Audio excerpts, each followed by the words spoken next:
coming to my session. I hope you did have a chance actually to grab some food and coffee, because I don't know who starts sessions for developers at 9 a.m. I was almost dead this morning. And today we are going to talk about deep links. Alex in the business breakout session was just talking about the marketing perspective of the attribution importance. Now we are going to look more into the technical part of that. But before we are going to start, let me ask you a question. Did you ever get a question or a request from your friends? What do you know, sir? You have some friend coming to the Netherlands for the first time and they drop your line, bro, what should I visit? Where should I go? And you start thinking, you start recalling that my friend likes some kind of movies, so maybe I should send him to iMuseum.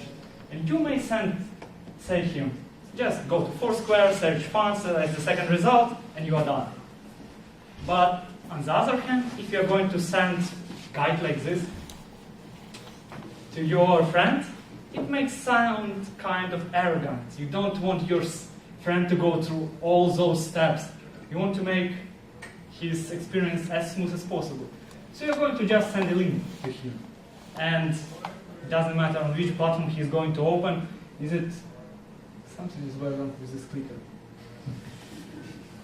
And it doesn't matter on which platform he's going to open, desktop or mobile, he's going to get to exactly the same content about iMuseum. And on the website, it's fairly easy. We know URLs from early days. That was at the roots of the web in general. On mobile, on the other hand, it's a bit different.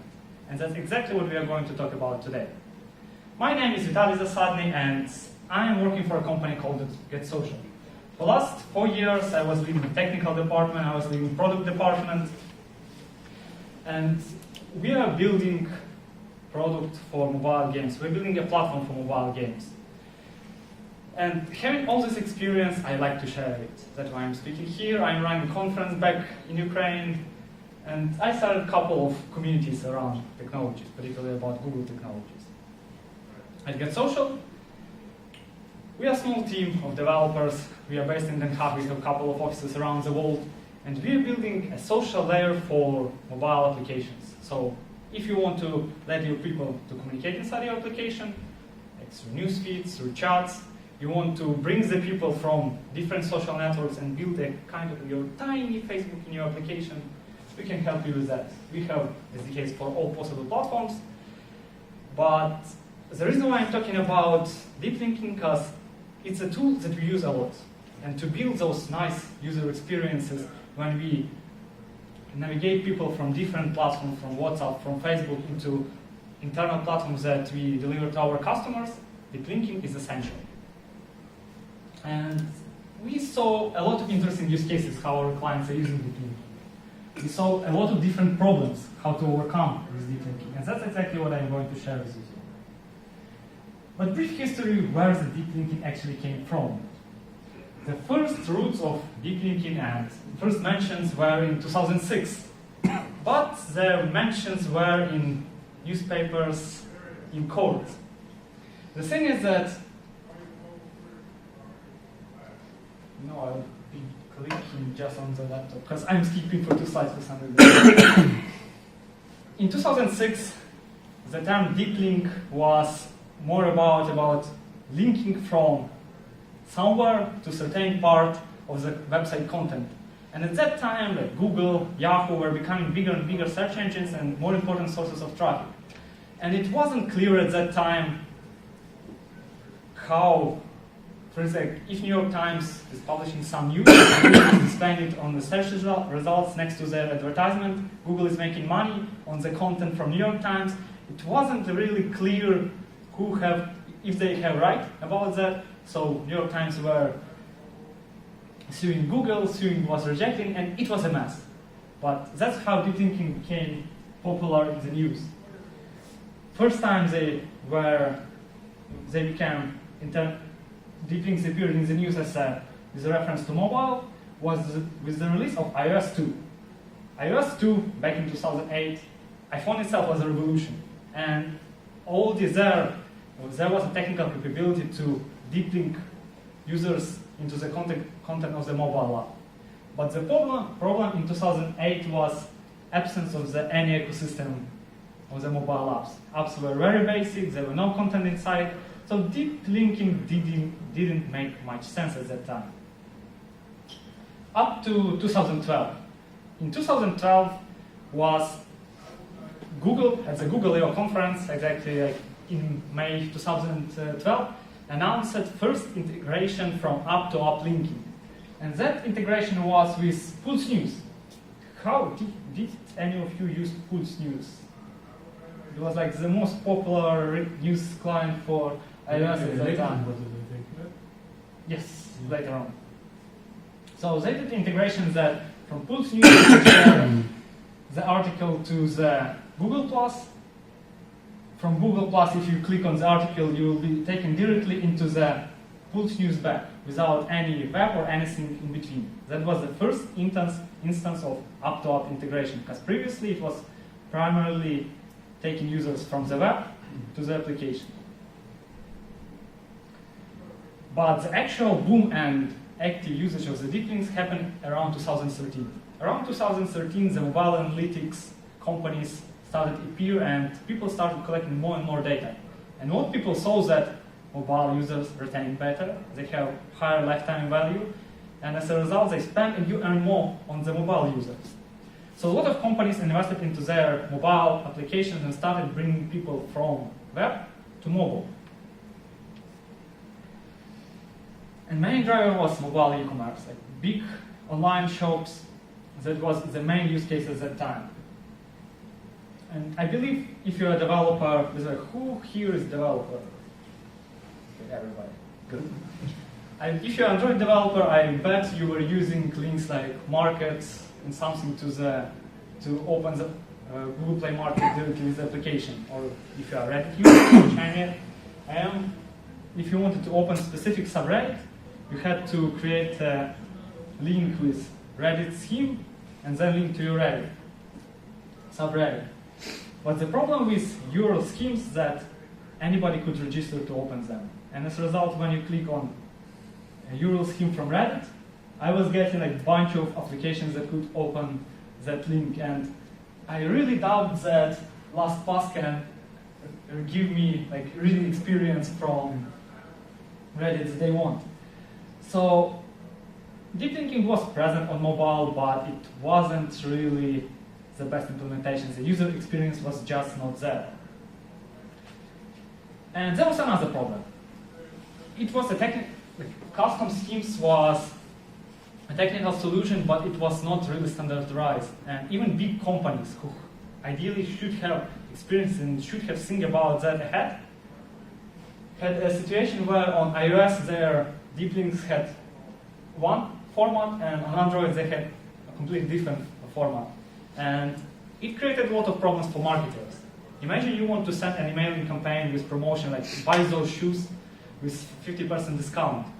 And you should know what kind of link put under the button in the email, like this or this, to open a proper mobile app. That was a huge issue. Up to 2015, when iOS and Google announced pretty much at the same time with difference of 1 month, support for uplinks and universal links for iOS, which are basically normal URLs that we used to in our web application. You were just able to verify on your backend that yes, this link relates to my app, and now when I click on Reddit link on mobile, I'll be taken directly into Reddit, official Reddit application, because only Reddit application can verify that this link belongs to them. And now we are coming to the next big thing. Apple released universal links, Google released uplinks for Android, but they are missing something. They released something is called what we call deep links that works very well when application is installed, right? If application is installed, we click on the link on mobile, we are taken directly to the content inside the application.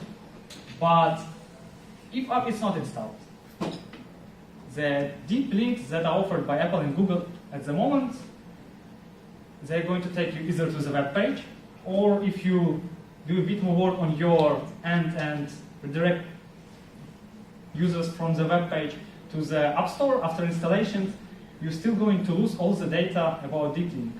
Even if user is going to open the application after installation, he won't be linked to the content. He'll just land on the home screen, right?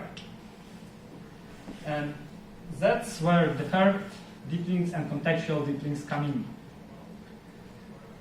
So with just deep links, the flow of the user, the experience of the user breaks after the installation.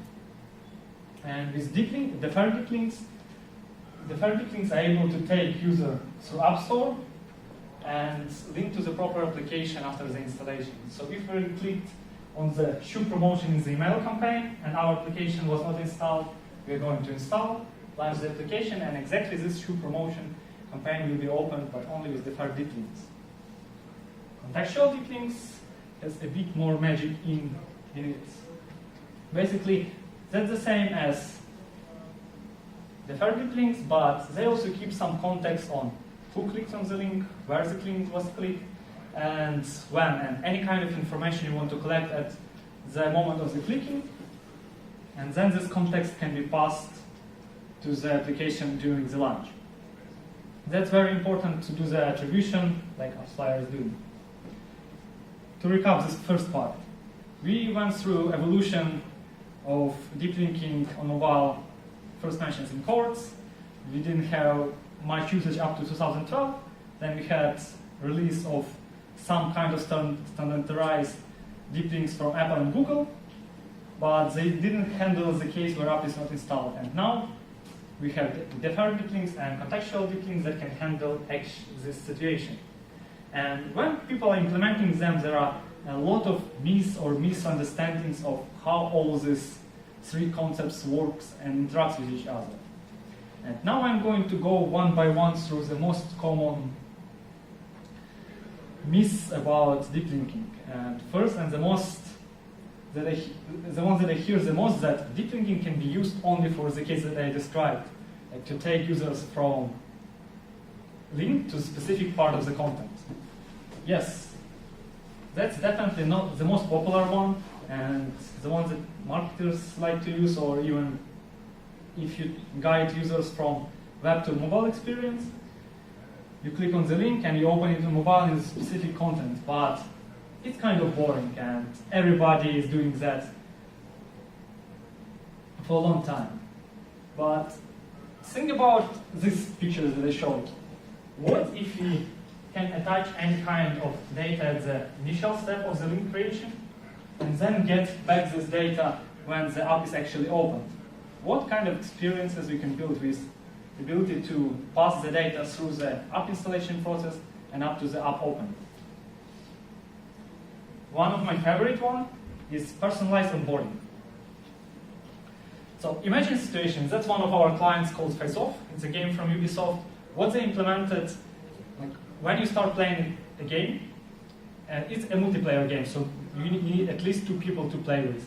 And if I start the game, I make a selfie with myself, that's a selfie game, and I send a link to Alex. Alex, guess what kind of emotion do I picture in this selfie? Alex is going to get the link, and the link contains information about who invited me, about my user ID, my username, and the game ID of the session that I started. And when Alex is going to click on that link, if he already had application installed, he's going to start the game session right with me, or even if he didn't have the application installed, he's going to install the application, and on the first launch, he's going to be directed directly to the game session again with my name and the game session that I started. This may sound like a basic scenario, but from the data that we see, those kind of personalized onboarding will improve your day one retention, basically amount of users you're going to have after the first day of your application, up to 77%. So if initially you were, imagine you acquired 100 users on the first day of your application, on the day 0. Without implementing personalized onboarding, you're going to have 40 users on the second day. If you're going to implement personalized onboarding, you're going to have 70 people on the second day. Like almost twice as many users that don't leak through your funnel. Next one is referral campaigns. And referral campaigns is something that is widely used by Uber, for instance. I believe when Uber just moved to the Netherlands, everybody was sharing links like, hey, install Uber from our application, and like both of you are going to get 25 euros for your account. Those kind of referral campaigns are very effective on mobile. And the problem that Uber had that you had to copy the referral code. So basically, when you install the application to get the reward, you had to copy referral code from the host application and install and put it into some fields after installation. With deep links, you can avoid all this, because you can attach this referral code, embed it inside the link, and retrieve it when the application will be installed from the link, which again removes one step from the user flow, which makes user experience simpler. And as a bonus, you're going to know like, who invites who, and you will be able to build the graph of social values of each user. You'll be able to identify which user, like if I crazily want to get like thousands of my Uber account, I can invite all of my friends and like come to them like, Alex, did you already install the application? The next day and today. And you like having ability to identify those users gives you not only understanding of who is inviting, but how to get more similar users to your application. And one more interesting metric that we also see from our data is that in average, when you click-through rate is 25%. So 25% of people who receive the referral link are going to install the application. Industry standard for advertisement, if user sees the advertisement and clicks through it, is around 2-3%. So you can see how much more referral campaigns are more effective than the general marketing through advertisement. If you're an Android apps developer, I believe you heard about Android instant apps. This lightweight application, yes, the video is fun. This lightweight experience where a person can just search about tickets to some football match on the Google, click on the link, and instead of loading the web page, Android system will load a lightweight version of the mobile application. You can do the main flow, for instance, booking the ticket, and then you're going to be proposed to install the application, the full version of the application. But the problem in the standard tool chain that Android is providing that clicking on this button, you won't be able to keep the context. So if user was watching this funny movie on the instant app and will install the full application, he'll land on the home screen, not on the same video. If you put deep link under this button, you'll be able to attach video ID to this deep link. So after installation, you will be able to retrieve this video ID and direct user directly to this video in the full application. Deep linking also is the core for app indexing.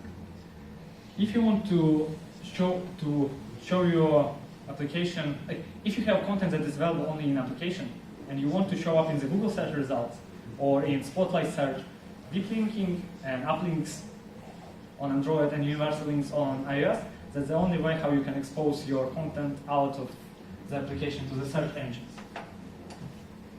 Or if you want to implement in-app local private search on the Android devices through Firebase, app indexing, app links is the way to go. So the point of all this, app linking is not only for opening some parts of the content. Through having the ability to pass data from the moment of link creation to the moment when you actually open the application, and it doesn't matter if the app was just installed or it was a long time on the phone, you can create a new kind of user experiences. I showed just a few. What you're going to create, it's up to you. Any questions at the moment? Feel free to stop me. Yeah, just a short question maybe. So I was working with Firebase with the dynamic links. This is the same, right? Yes, I'm going to mention Firebase dynamic links at the end of the presentation. Okay. Second myth or misconception that people often have, that implementation of deep linking is easy. And that's true and not true at the same time. First, and the biggest problem is deep linking standards. If you look into mobile in the web platform, it's simple. We have links, just links. They just work. They are like the essential part of the web, and they're there from 80s. On the mobile, it's quite different. First, we have fragmentation of operating systems. Second, even if some standards like URI schemes working on both platforms, they have some problems like with a bunch of apps that can handle the links that I showed with the Reddit example. We have universal links for iOS or app links for Android, which are basically the same. We have Facebook has their own version of deep linking that they call app links. And we have Chrome intents. Basically, we have all those 5 standards for mobile only. So, which one you have to implement? If you look closer, you will see that URL schemes are working on all Android versions, but on iOS only till iOS 9. On iOS 9, you are forced to use universal links. If you look to Android, app links are working only on Android 6+. Facebook app links, they released it, then they broke it, then they said that they fixed it, but they didn't. So actually, they didn't really work on iOS, but kind of working on Android, so And we have Chrome intents that are working only on Android in some cases. So, which one you have to implement? The easy answer, all of them. If you want to provide a seamless user experience on all platforms, all browsers, all systems, and in all cases, you have to implement all 5 standards, and depending on where your link is clicked, you have to use proper deep linking methods depending on the case. But even if you implement this kind of if-else statement under you have a landing page and you want to deep link from clicking on this button directly to some part of the content. Even if you implement this huge if-else statement, like if iOS 9, then use universal links, if Android 6, use app links, and so on, you will still most likely face with some edge cases. And edge cases, that's something that our QA team is literally hating. The most painful and funny source of edge cases is probably how they call improved Android browsers. Samsung browser, like one of the most popular browsers on Android. Their browser is based on the Chromium source code. Chromium is supporting, like when you open the links in the Chromium, the best way and the best experience is from Chrome intents.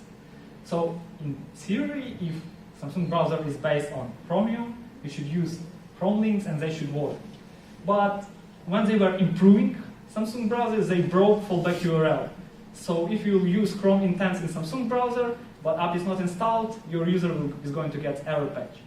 If your link will be opened in the UC browser, the most popular browser of like Southeast Asia, well, Chrome intents doesn't work at all, even though it's also Chromium based. And so you have to use either URI schemes or app links depending on the Android versions. Opera is like my favorite one, massive works. Like from Opera you can open only markets, that's it. You cannot deep link to application in any single possible way. Those are just a few examples. Like, by the way, if you want to continue the topic, follow this presentation on, I'll share the presentation. my presentation follows this link, and there is an amazing presentation about the Android browsers in general, or like absence of concept of Android browser. Another one is social apps. Social apps doesn't want you to leave their platforms. Remember I mentioned that Facebook released uplinks, then they broke them, and then fixed again, but didn't really fix. So when they released uplinks, they saw that basically what uplink is doing. If you click on the link on the Facebook newsfeed, it's going to take you directly to another application. That means that Facebook is going to lose the user, or active user, and he cannot show advertisement anymore. So they said, okay, we'll accidentally break the links, kind of accidentally, and say that it's fine. So instead of deep linking directly to the application, what they started doing, like Facebook started that, and lots of applications picked up the trends, they started opening internal browsers.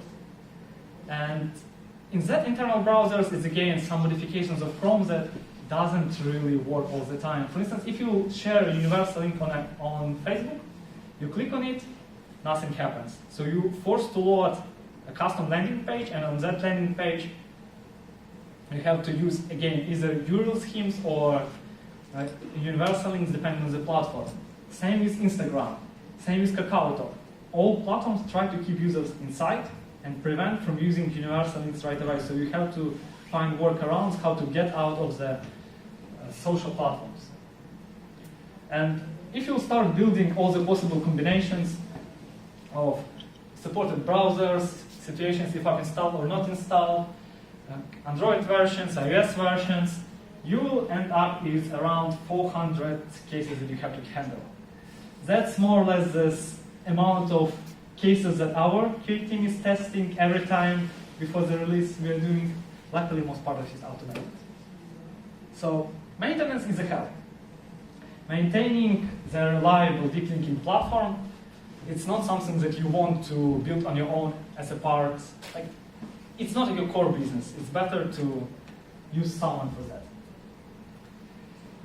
And last myth that I want to highlight, actually not the last one. The last one that is important to understand, that people think that if you are implementing deep links, if you allow deep linking to your platform, you're basically set for analytics, and you'll be able to understand where the users are coming from, how many users saw the link, how many users clicked the link, and how many actually installs were generated, or how many times application was opened.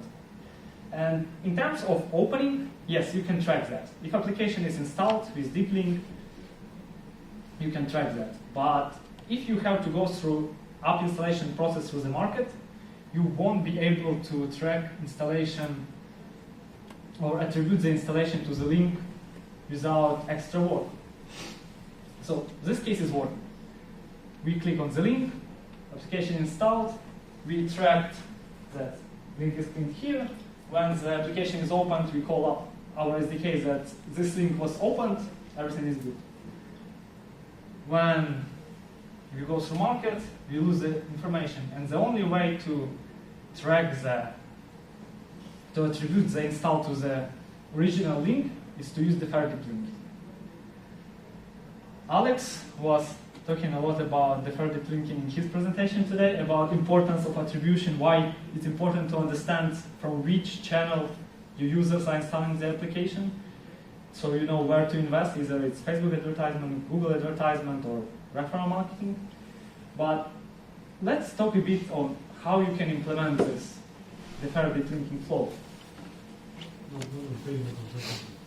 Okay? Not on Facebook, unfortunately, because Facebook would break your link.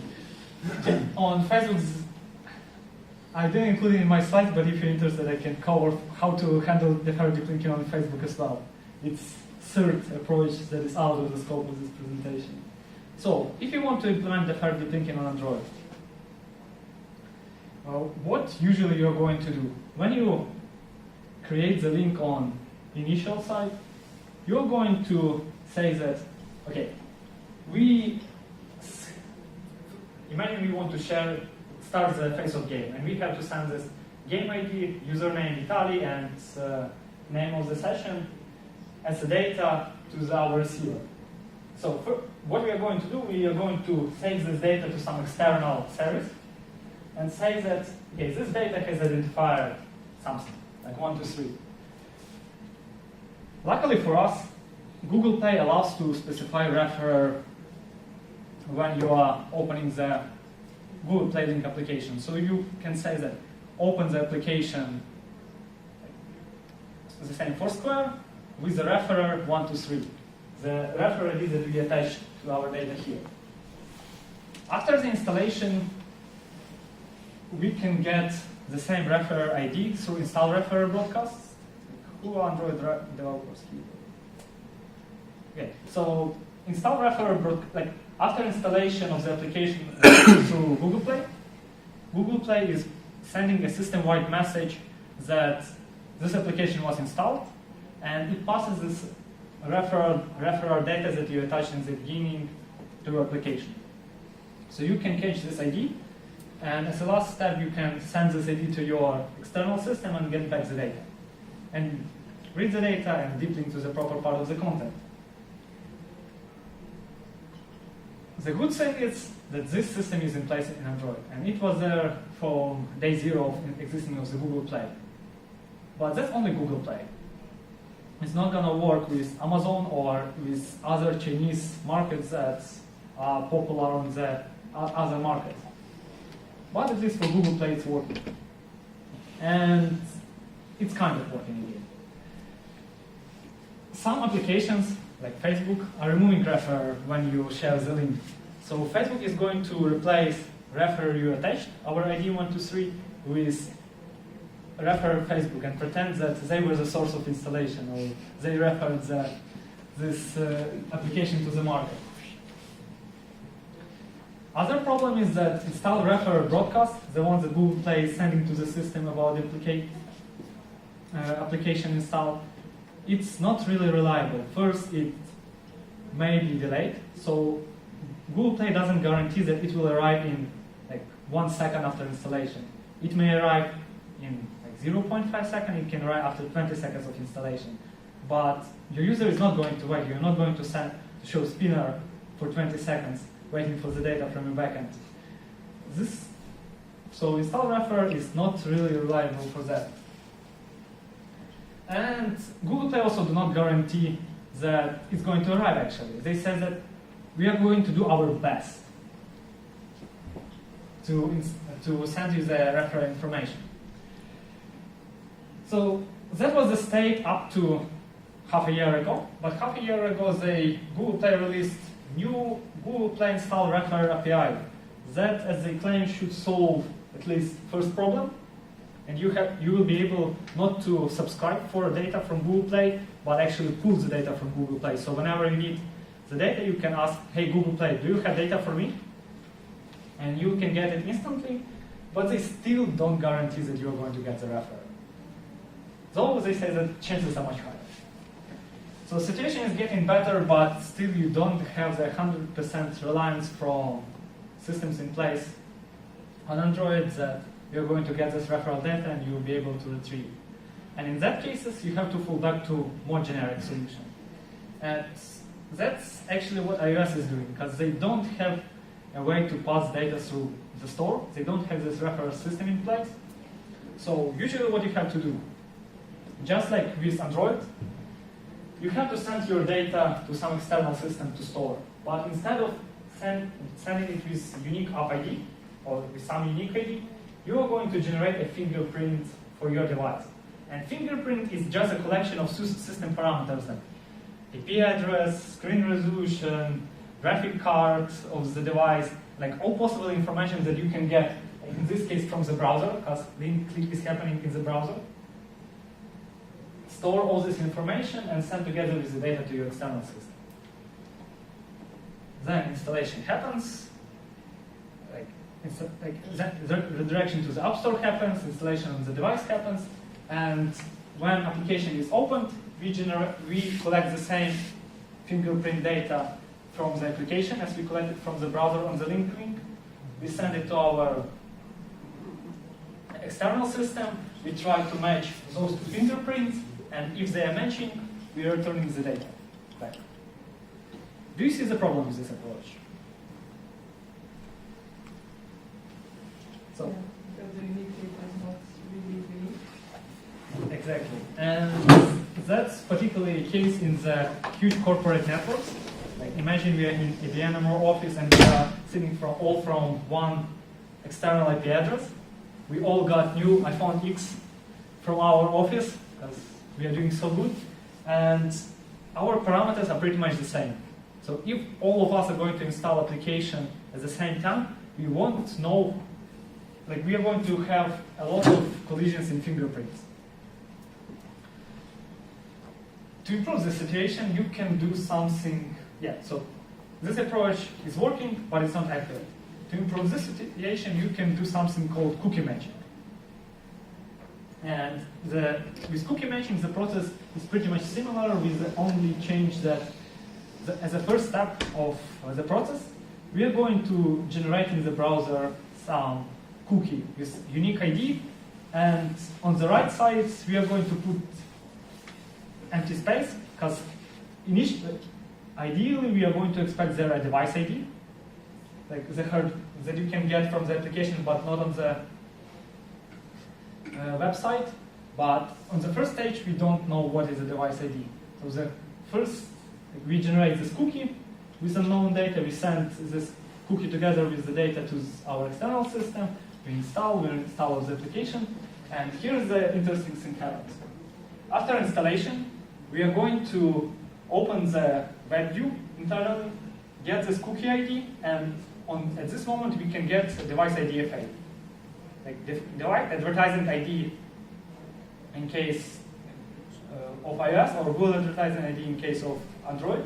And we are going to match, say that, okay, for this cookie ID, for this unique cookie ID, it represents device with this ID. We are going to send this information together with fingerprint to our external system, and at this moment, because we didn't have this device ID here, we cannot use it on the first step, and we will have to use fingerprint. But imagine we are going to do installation even from different application second time. On the second time, our web browser already is going to have this cookie ID, this cookie with unique device ID. So when we are going to click on the link at this moment, we will have IDFA stored in the cookies. And we will be able to uniquely match this piece of data, and instead of fingerprint, we will be able to use IDFA stored on this side. It looks complex. I see those places. That's one question. How is the app going to retrieve the cookie ID? Is it going to ask it to the browser? Or basically you open internal browser, you grab the cookie information from there, and you close the browser. But like which browser? Safari web frame or Chrome web frame. Like, it doesn't work in 100% cases again, but it can improve your accuracy by 5 to 10%, according to our experience. So the user doesn't see it happening. No. Okay. It's all happening in background. Like, if you are going to profile the application, you will see the spike in the memory because you open the web view. But rather than that, no. So, if you want to get nice analytics and understand who generated the install for you, you have to use only deferred deep linking. And implementation of the deferred deep linking is, you won't be able to achieve 100% accuracy, but you can get quite close with approaches that I described. And the last one, do we really have to build all this on our own? Luckily, no. Because there are like tons of companies who did this hard lifting for you. The only question is whom you have to use, whom you are going to use. And my general advice is, it depends heavily on your situation. If you just need basic deep linking, basic deep links to get to the content without any fancy stuff, most likely you are using some of the products of the Firebase in any case. So just use Firebase dynamic links, you'll be good to go. If you need a full-featured service like tons of knobs and toggles to configure every aspect of deep linking platform, you probably have to go with Branch, because the only thing that Branch is doing is deep linking. Even though I believe we do it better, but Branch is purely focused on deep linking. If you plan to use deep linking for your advertisement campaigns, go with tuned deep links or one-link solution from AppSight. And finally, if you want to build a social platform and want to bring people, users to your application organically via referral campaigns, most likely you're going to use our GetSocial deep links. To sum up, mobile deep linking ecosystem is hard. It consists from at least three concepts. You have to understand what is deep links, what is referral deep links, and what is contextual deep links. You have to implement at least 5 standards to handle each and every situation possible. You are going to handle over 400 cases and combinations of platforms, browsers, and cases where application is installed or not if you want to achieve the best experience. And at least in our case, we handle more than 30 edge cases for improved Android browsers, in app login, in platform login and stuff like that. And you will have to build at least one custom referral linking platform. But you can rely on others. It's going to be hard, but companies like AppFlyer, like Firebase are simplifying your life. And I really encourage you to do that. Because imagine how the modern web is going to look like without web URLs. Can you imagine even that? The World Wide Web without any single URL. So that's exactly how your mobile application, mobile ecosystem is going to look like without deep link. So implement deep links, create a beautiful user experiences, get high values on your referral campaigns, and thank you for your attention.